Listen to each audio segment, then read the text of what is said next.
Well, the saddest thing is back in 1978, 912 American citizens committed suicide by drinking cyanide, Kool-Aid laced with cyanide. They did it, not only did they do it, they first gave it to their children. There were 215 children there. And then they gave it to their parents, and then they took it. And if they didn't take it, they were injected by friends or family. And the blind obedience was to this guy, Reverend Jim Jones, pastor of People's Temple in San Francisco and LA, in the jungles of Guyana, where they were setting up a utopia, socialist utopian environment. It's not some random sect. This is Church of Christ Disciples. It's a church that Nixon belonged to. It's a church that some of you may belong to. So it's a sect within that church.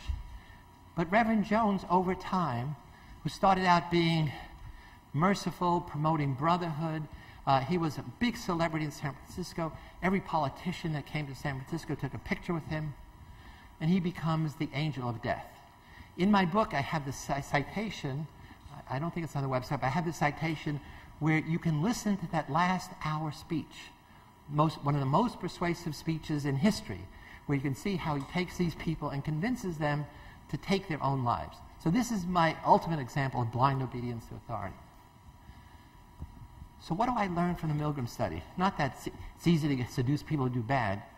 It's here are messages that makes us aware of not only cult recruiters, so we have Stephen Hassan in the audience, one of the world's leading experts on cults, and how to resist cult influence, but also, any hustler, any con man or con woman.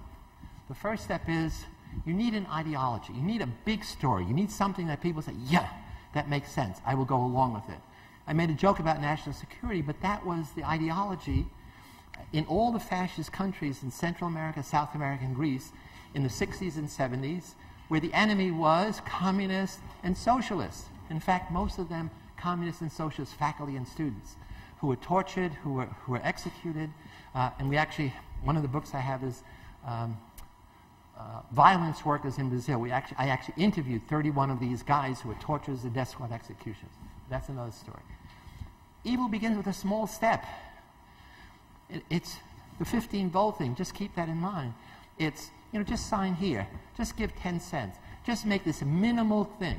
You can imagine Enron on Friday night. Somebody said, hey, the numbers don't add up, and we really have to get home. Why don't you just change this number so it'll balance out?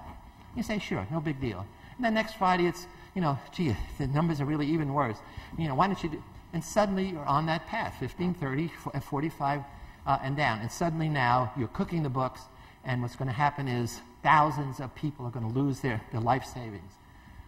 And you want successively small steps, because at any point, what you're doing is not really different than you just did. So at no point is, wow, how am I doing this? And we'll see when I talk about the Stanford Prison study, this is what happened. Even though it was compressed in 6 days, within each 8-hour shift, kids did bad things, and they did slightly worse things, and slightly worse things, slightly worse things. And they were doing things that they would never do even at the beginning of an 8-hour shift, but now they're gradually led along. You have to have an authority. Somebody dressed well in a lab coat, a uniform, medals, a hat, all this thing, in charge.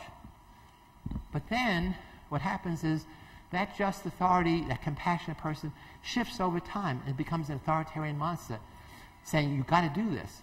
And we don't know how to deal with that transformation. Our parents tell us to respect authority, meaning them, meaning the church, meaning teachers, and that's good, we need that. But they don't tell us to disrespect unjust authority. All the horrible teachers we've had, all the parents who abuse kids, all the prison guards, all the policemen who abuse people, especially in the ghetto, there's nowhere in our training on how to disobey unjust authority. Rules are impersonal ways of controlling behavior. So if I'm here now and I have a lung problem, you start smoking, this is like years ago when people smoked, I'd have to say, please don't smoke. Suppose you said, I'm sorry, I want to smoke. Then it's a personal thing. Now I say, can you read? See the sign? No smoking. Once there's a rule, there's always a rule enforcer, meaning I'm going to call the cops. I'm going to get your ass in jail. And so, nothing personal, just business. You got to do this thing. But you want the rules to be vague so you can manipulate them, like nobody told you that failure to respond is a rule and error. And you want to keep changing them. So once you say the rule says, it's like the law says. See, I didn't remember that. Well, it's you have a bad memory. And then you want to do the Orwellian thing. You want to use language to so that you are the teacher helping, when in fact you're shocking the shit out of this person. So you're an aggressor hurting, but as long as you keep thinking, I'm a soldier bringing democracy, and I'm bringing democracy by wiping out villages, then it's fine. You need the models of compliance. You need people to say, look, everybody in your neighborhood has bought my magazine. Look at the names of all these people. You say, wow, if everybody else, it must be something good. Well, they just went around, copied the names off the mailboxes of everybody, and now you're sucked in. You want people to dissent. That makes them feel good. I'm not that kind of person. Yeah, I know. I'm never going to do that. I'm never going to shock the puppy. I'm never going to... That's really good. From the puppy's point of view, it doesn't give a shit. The puppy says, stop pressing the button, because that's the behavioral compliance. We want you to keep doing the thing and tell us over and over again what a good person you are. And last but not least, make exiting difficult. In most studies of date rape, that's the key. No woman goes out with a rapist. You go out with a classmate, somebody you know in the neighborhood, somebody you meet in a bar, and suddenly he's all over you in 1 second. You're saying, time out. No, it's not good. And he's not buying it. And if you are a traditional woman, you don't know how to exit. Because what's important to you is to be a proper woman. And you don't scream, because women don't scream. You don't kick them in the balls. You don't punch them in the face, because women don't do that. And suddenly you're raped. While Milgram is doing that, I'm reading Lord of the Flies by Golding.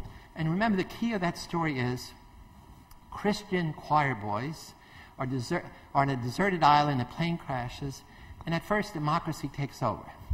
That means good boys protect little boys. But then they run out of food. And so that's the conflict that Golding presents with us. And the only food on the island are wild pigs. A bunch of boys go hunting, they corner the pig, and they're about to spear it, and they can't do it because killing is inhibited in their religion. And then what Goulding does in chapter 6, he has Jack Meridew, the head of these boys, take his clothes off, paint himself in a mask, like the mask you saw in my little scenario. Some of you know that that's the Detroit rock group called Insane Clown Posse. This is an aside. Imagine you are a prisoner in Abu Ghraib, and you have a soldier walking around like that with a Harley-Davidson cap with that mask.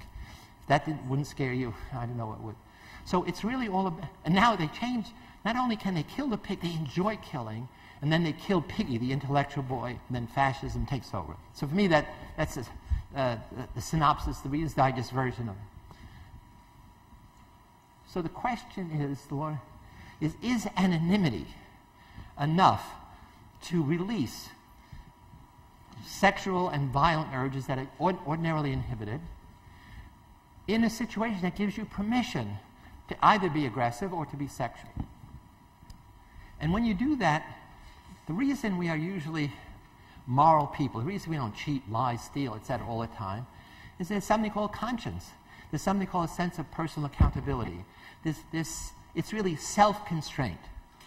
Those are called cognitive controls. Once you're anonymous, it's almost like you give up your self-identity, and then you're totally under situational control. So my students say, is that psychologically valid?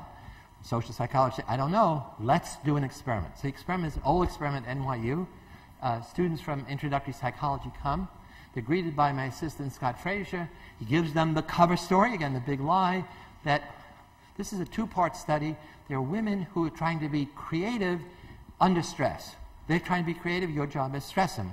But we don't want them to see your reactions, so we're going to cover up any nonverbal cues. Put them in big lab coats, put a hood over their head, take away their names, your 1, 2, 3, 4, put them in a group in the dark.